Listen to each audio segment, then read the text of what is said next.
प्रार्थना करें। सर्वशक्तिमान दयालु पिता परमेश्वर, आपने हमसे वादा किया है कि जहां 2 या 3 मेरे नाम से इकट्ठे हों, मैं उनका मांगा वर दूंगा। इस समय हम सब परिवार आपके पवित्र वेदी के निकट आते हैं, हमारे मनों को शुद्ध कर कि आत्मा की सच्चाई से हम आपकी आराधना स्तुति कर सकें, हमारे प्रभु यीशु क्रिस्ट के द्वारा। आमीन। आप सबों को लोहरदगा पेज ईसीवाई की ओर से यीशु सहारा। इस वक्त हम लोग परमेश्वर की महिमा में गीत गाएंगे। आराधना में है छुटकारा, आराधना में है चंगाई।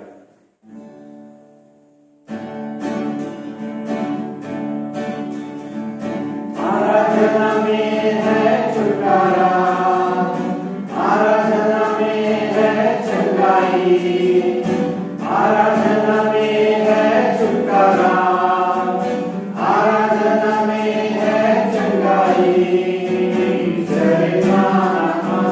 शांति आनंद देता है, जान से भी प्यारा प्रभु।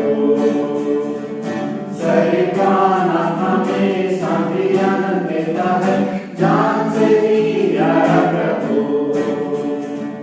प्रार्थना करें, आराधना करें, वो अच्छा है, कितना भला है। प्रार्थना करें, आराधना करें, वो अच्छा है, कितना भला है। छुटकारा पाए हमेशा, हमेशा छुटकारा पाए हमेशा, छुटकारा पाए हमेशा, हमेशा छुटकारा पाए हमेशा। मांगोगे तुम्हें मिलेगा, ढूंढोगे तुम पाओगे। मांगोगे तुम्हें मिलेगा, ढूंढोगे तुम पाओगे। खटखटाओ खुलेगी स्वर्ग की आशीष से, पाओ तुम मुझसे अभी। खटखटाओ खुलेगी स्वर्ग की आशीष से, पाओ तुम मुझसे अभी। प्रार्थना करें, आराधना करें, वो अच्छा है, कितना भला है। प्रार्थना करें, आराधना करें, वो अच्छा है, कितना भला है। छुटकारा पाए हमेशा, हमेशा छुटकारा पाए हमेशा, छुटकारा पाए हमेशा, हमेशा छुटकारा पाए हमेशा। प्रार्थना करो निरंतर, प्रार्थना करो विश्वास से, प्रार्थना करो निरंतर, प्रार्थना करो विश्वास से। धर्मी जन की प्रार्थना, विश्वास की प्रार्थना, होती है सारे बंधन। धर्मी जन की प्रार्थना, विश्वास की प्रार्थना, होती है सारे बंधन। प्रार्थना करें, आराधना करें, वो अच्छा है, कितना भला है। प्रार्थना करें, आराधना करें, वो अच्छा है, कितना भला है।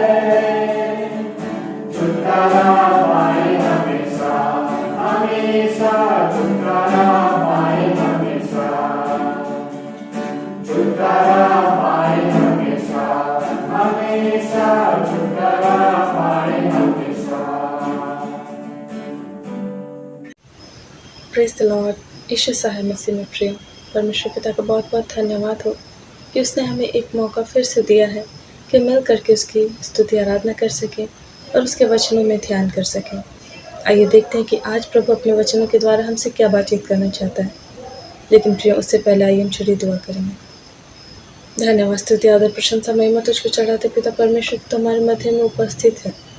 पिता हमें से हर एक को तेरे हाथों में सौंपते हैं। हमारे सुनने वाले कान खोल दे, हमारी देखने वाली आंखें खोल दे पिता परमेश्वर, ताकि हम तेरी बातों को सुन सकें और जो तू हमें दिखाना चाह रहे हो उन्हें हम देख सकें। पिता सारा नियंत्रण हम तेरे हाथों में सौंपते हैं, सारे रोक टोक और बाधा की बातों को दूर कर और प्रभु जी हमारे मनों को स्थिर कर। हम हर एक से बातें कर, बोलने वाले और सुनने वाले को हम तेरे नियंत्रण में सौंप देते प्रभु जी। प्रभु यीशु मसीह के सामर्थ्य नाम में प्रार्थना मांगते हैं, आमीन। Praise the Lord. मसीह में प्रियो, जैसा कि मैंने पिछली बार आप लोगों को बताया था और उसी टॉपिक पर परमेश्वर पिता चाहता है कि हम आज फिर से बात करें, क्योंकि परमेश्वर पिता के दिल में एक बोझ है, एक दर्द है। ये जो बहुत सारे लोग हैं, असंख्य लोग हैं, प्रभु को जाने चाहे ना जाने, माने चाहे ना माने, लेकिन है तो उसी सृष्टिकर्ता पिता परमेश्वर के संतान है, और वो बहुत तेजी से नरक के आग की ओर, मृत्यु की ओर बढ़े चले जा रहे हैं। प्रभु उनको देखता है, बहुत दुखित होता है। वह सोचता है कि इन्हें बचाने वाला कौन है। मेरे प्रियो, जैसे कि हमने देखा था कि परमेश्वर के पुत्र होने के नाते हमारे क्या कर्तव्य हैं।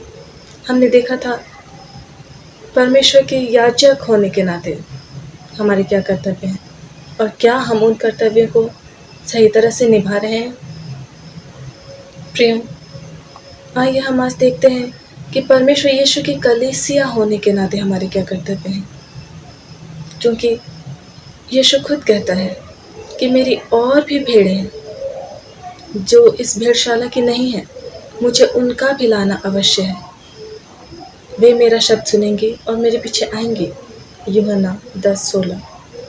और परमेश्वर पिता भी कहता है यशायाह 45:20-21 में कि वे अपने हाथों से बनाई हुई चीज़ों को दंडवत करते, उनकी उपासना करते, उनसे प्रार्थना करते हैं जिनसे उद्धार नहीं हो सकता। तुम जाओ, उन्हें प्रचार करो, उन्हें ले आओ। मसीह में प्रियो, शमूएल नबी इस्राएलियों से कह रहे थे, ऐसा ना हो मैं तुम्हारे लिए प्रार्थना करना छोड़ करके यहोवा परमेश्वर के विरुद्ध पाप करूं। जी हाँ मेरे प्रियो, जब परमेश्वर ने आपको याजक के तौर पर बुलाया है, मैंने बतलाया था कि याजक का काम है प्रजा के लिए प्रार्थना करना, तो क्या हम उन लोगों के लिए प्रार्थना कर रहे हैं? प्रियो, बहुत बार तो हम मसीही लोगों के लिए प्रार्थना करते भी हैं, पर क्या हम अन्य जाति के लिए प्रार्थना कर रहे हैं? और हाँ, बहुत बार हम बीमारों की चंगाई के लिए, भूखों को भोजन के लिए या एक दो टॉपिक्स पर प्रार्थना करते हैं, पर क्या सबसे महत्वपूर्ण बात पर हम प्रार्थना करते हैं कि प्रभु उनको उद्धार मिले? क्योंकि शैतान, दुष्ट आत्माएं अपना काम बहुत ही तेजी से कर रही हैं। वे कभी नहीं चाहती हैं कि लोग उद्धार पाएं, परमेश्वर यीशु के त्याग और बलिदान को जाने और मन फिराएं और अनंत जीवन पाएं। जब वे सतत कार्य कर रही हैं, तो हम क्यों चुप बैठे रहें? हम क्यों अपनी जिम्मेदारियों से भागें? क्या हम अपने समय को अपनी शारीरिकता और सांसारिकता के कार्यों में व्यर्थ गवा दे रहे हैं? मेरे प्रियो, एक दिन जब हम परमेश्वर यीशु के न्याय सिंहासन के सामने खड़े होंगे, तो लिखा है हर एक का काम आग से परखा जाएगा, और जिसका काम बचेगा उस आग में से वही इनाम पाएगा। मसीह विश्वासियों का जब न्याय होगा इनाम देने के लिए, और जिसने अपना जीवन व्यर्थ गवा दिया, आत्मिकता में समय इन्वेस्ट नहीं किया, जैसे कि वचन कहता है जो शरीर के द्वारा बोता है वो शरीर के द्वारा अनंत विनाश की कटनी काटेगा, और जो आत्मा के द्वारा बोता है वह आत्मा के द्वारा अनंत जीवन की कटनी काटेगा। तो अगर हम दिन दिन प्रार्थना में, स्तुति आराधना में, परमेश्वर के वचन में, उसकी संगति में समय बिताते हैं, तो निश्चय हम इनाम पाएंगे। हमारा काम जो उस आग से गुजरेगा तो और भी चमकवान हो जाएगा, वो जलेगा नहीं, प्रेज द लॉर्ड। लेकिन जिसका काम जल जाएगा वह खाली हाथ बचा रह जाएगा। मेरे प्रियो, हमारे बहुत सारे प्रियजन, दोस्त, मित्र, मददगार, या फिर हमारे आस पड़ोस में, हमारे समाज में, या हमारे दुकान बाजार जाने पर कुछ ऐसे लोग होंगे जो अन्य जाति हैं, जिनके साथ हमारे अच्छे टर्म्स होंगे। क्या हमने उनके लिए प्रार्थना की है? क्या हमने उनके लिए आत्मा बचाए जाने के लिए, उद्धार के लिए प्रार्थना की है?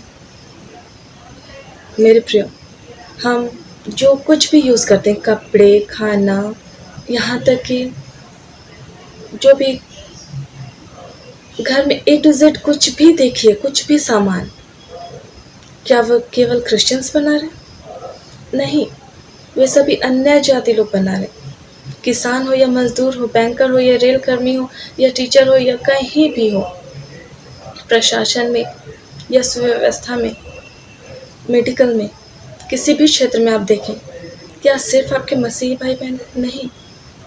तो जब हम उनकी सुख सुविधाओं को लेते हैं, हम जो कपड़े पहन रहे हैं, जो कॉस्मेटिक्स यूज़ कर रहे हैं, जो खाना खा रहे हैं, एवरीथिंग उन लोगों ने मेहनत किया है और हम उसका लाभ उठा रहे हैं। किंतु हम कितने स्वार्थी हैं कि हम उनके उद्धार के लिए, उनकी आत्मा बचाए जाने के लिए प्रार्थना नहीं कर रहे। मेरे प्रिय, परमेश्वर के दिल की पुकार है कि कौन उन्हें बचाएगा। ये हमारी ड्यूटी है कि हम उनके लिए प्रार्थना करें, हम उन्हें प्रचार करें। हाँ, आज समय बुरा है, प्रचार करना बहुत ही कठिन होता जा रहा है। लोगों को मारा पीटा जाता है, झूठा आरोप लगाया जाता है, जेल में बंद कर दिया जाता है, तरह तरह से प्रताड़ित किया जाता है। इसीलिए प्रभु यीशु ने हमें सांप की तरह चतुर बनने के लिए कहा है और कबूतर की नाई भोले बनने के लिए कहा है। बुराई करने में, बदला लेने में, इन बातों में, चाहे अलग अलग पाप में, हमें कबूतर की नाई भोला बनना है, हमें इन बातों से बच के रहना है। लेकिन जब हमें कुछ कार्य करना है तो हमें कदम फूंक फूंक कर रखने हैं। हमें बहुत सारी चीज़ों के लिए सबसे पहला कदम उठाना है कि हम प्रार्थना करें। जी हाँ मसीह में प्रिय, नहीं तो एक दिन जब हम न्याय सिंहासन के सामने खड़े होंगे तो हमारे प्रियजन जो गैर मसीही हैं, वे कहेंगे, ये तो मेरा मित्र है, इसने मुझे कभी उद्धार की कथा सुनाई ही नहीं, मैंने कभी यीशु के बलिदान के बारे में, प्यार के बारे में जाना ही नहीं, अनंत जीवन के बारे में मैंने कभी सुना ही नहीं, तो मेरा कसूर तो कम है, इसने मुझे नहीं पता है। और तब दोष की सुई घूम करके आपके पास आएगी और आप निरुत्तर रह जाएंगे, क्योंकि आपने उनको कभी बताया नहीं, आपने उनके लिए कभी प्रार्थना ही नहीं की। मेरे प्रियो, हमेशा याद रखें कि प्रार्थना पहला कदम है। सीधे सीधे कभी बताने मत जाइए। लोगों के उद्धार के लिए, समाज के, देश के उद्धार के लिए एक दिन की प्रार्थना से भी नहीं होता, कभी कभी महीनों लगते, कभी कभी सालों लगते हैं, बहुत समय लगता है। गंभीरता से घुटनों पर प्रार्थना करने की ज़रूरत है। प्रियो, आइए मैं आपको एक सच्ची घटना बताती हूँ। हडसन टेलर सुसमाचारक जब चाइना में प्रचार कार्य कर रहे थे, उन दिनों में उन्होंने एक पेड़ पौधों पत्तों का हॉल बनाया था और वहाँ जो मसीही मिशनरी या कुछ विदेशी लोग थे, वे ही उस प्रार्थना हॉल में जाते थे जो विश्वासी थे, और अगर कोई नया विश्वासी आता था तो वो उस प्रार्थना हॉल में जाता था। अक्सर नियमितता रविवारी आराधना होती थी, बाकी दिन हडसन टेलर इधर उधर जाकर के प्रचार किया करते थे। तो एक दिन वो रविवारी आराधना में प्रचार कर रहे थे और चीन के उस इलाके में एक बहुत ही अच्छे, संपन्न, एक बहुत ही शिष्टाचारी व्यक्ति श्रीमान नी, वो बहुत अच्छे थे। लोग समाज में उनको बहुत आदर से देखते थे क्योंकि उनका व्यवहार बहुत अच्छा था।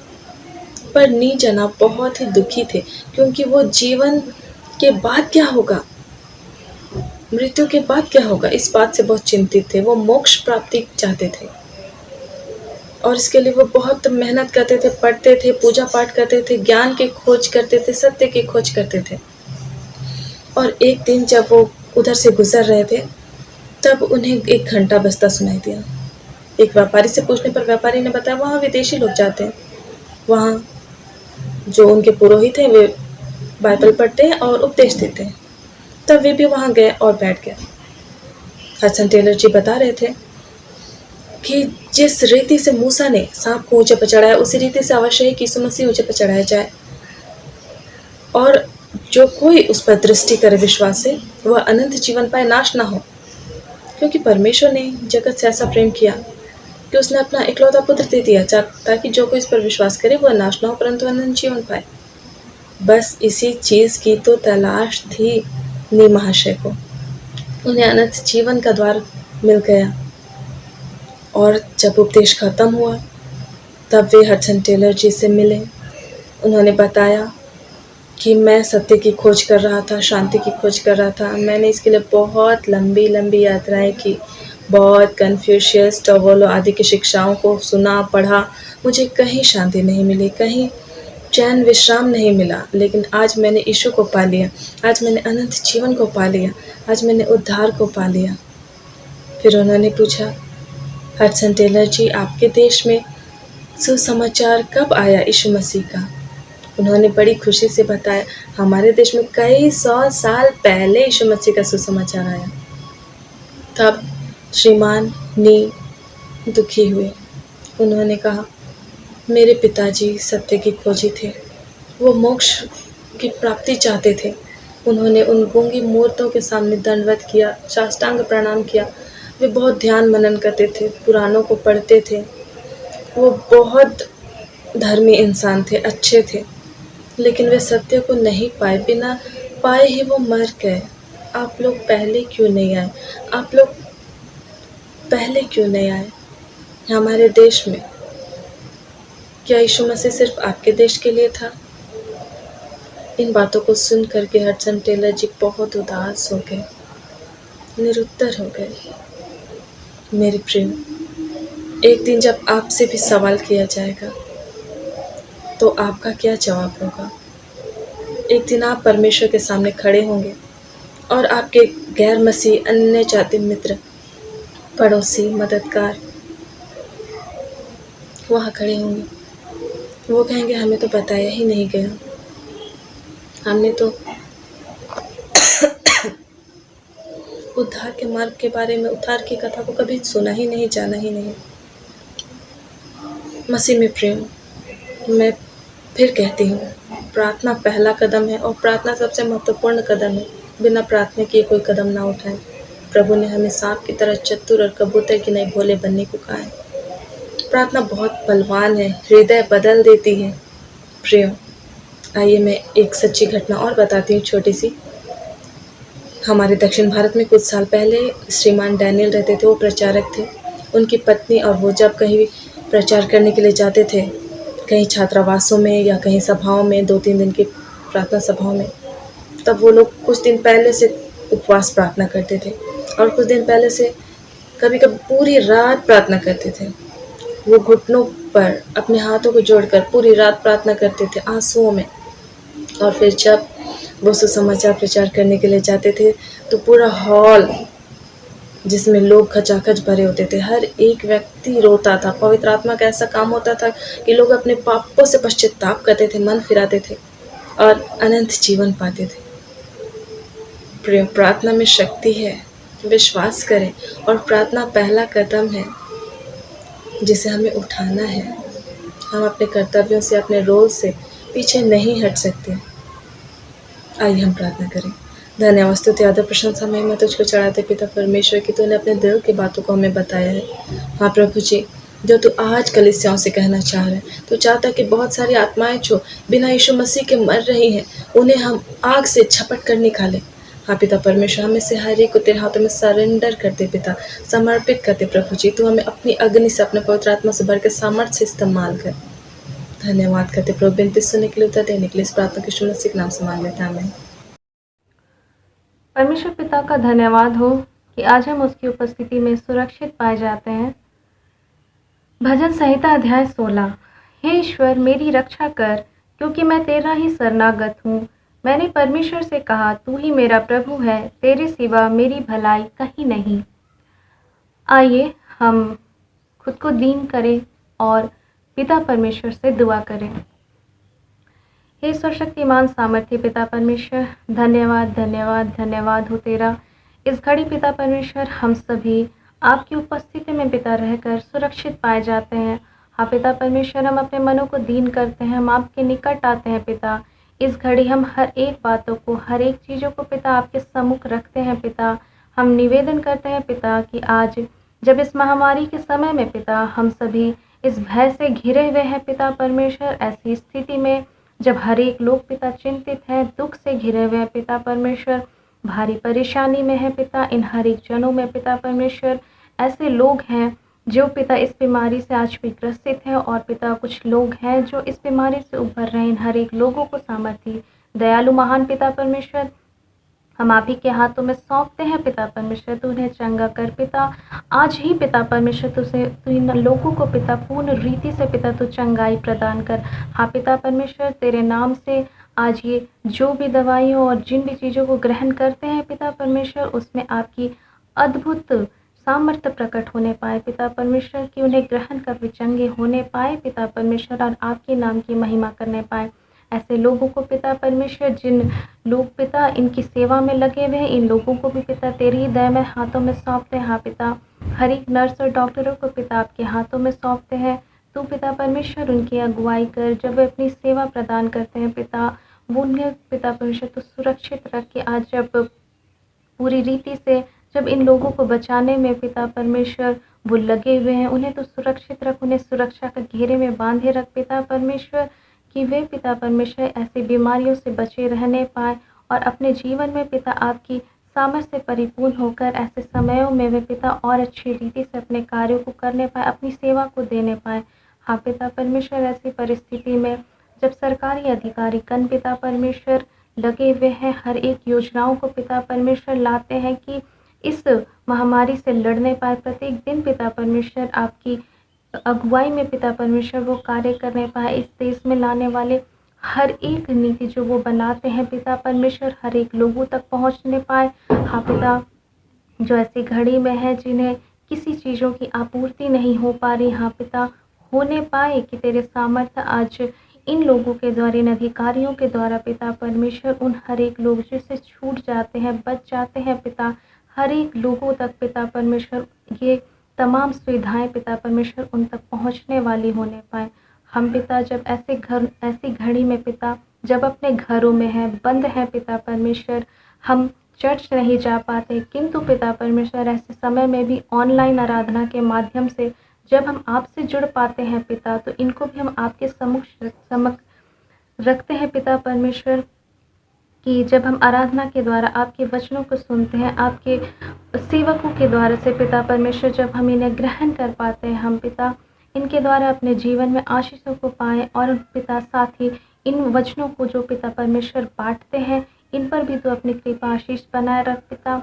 हर एक जो कार्य करते हैं पिता परमेश्वर उनमें उसमें पिता आपकी बहुत सी आशीष होने पाए। हाँ पिता, वचन को बांटने वाला, वचन को ग्रहण करने वाला पिता, हर एक जन पिता इन हर एक कार्यों के द्वारा से पिता परमेश्वर आप में बढ़ने वाले होने पाए। इस घड़ी पिता हमारी कलीसिया के लिए भी निवेदन करते हैं पिता परमेश्वर, कि कलीसिया में हर एक विश्वासीगण, हर एक जन पिता परमेश्वर ऐसी घड़ी में जब आपको खोजते हैं पिता, आपको निहारते हैं पिता परमेश्वर, तो हमारी प्रार्थनाओं का सुनने वाला हो, तो हमारी प्रार्थनाओं का ग्रहण करने वाला पिता परमेश्वर होने पाए।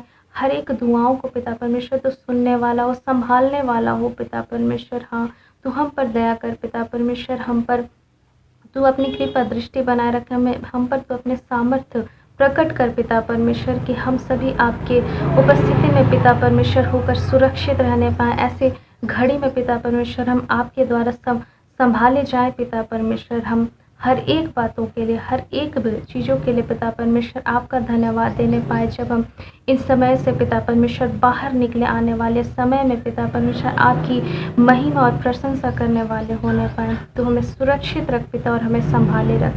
हम हर एक बातों का नियंत्रण पिता आप ही के सामर्थ्य हाथों में सौंपते हैं। फिर से पिता परमेश्वर हम हर एक बातों के लिए आपका धन्यवाद करते हैं पिता। इस प्रार्थना और इस दुआ को तेरे प्रिय पुत्र यीशु ख्रिस्त के नाम से मांगते हैं।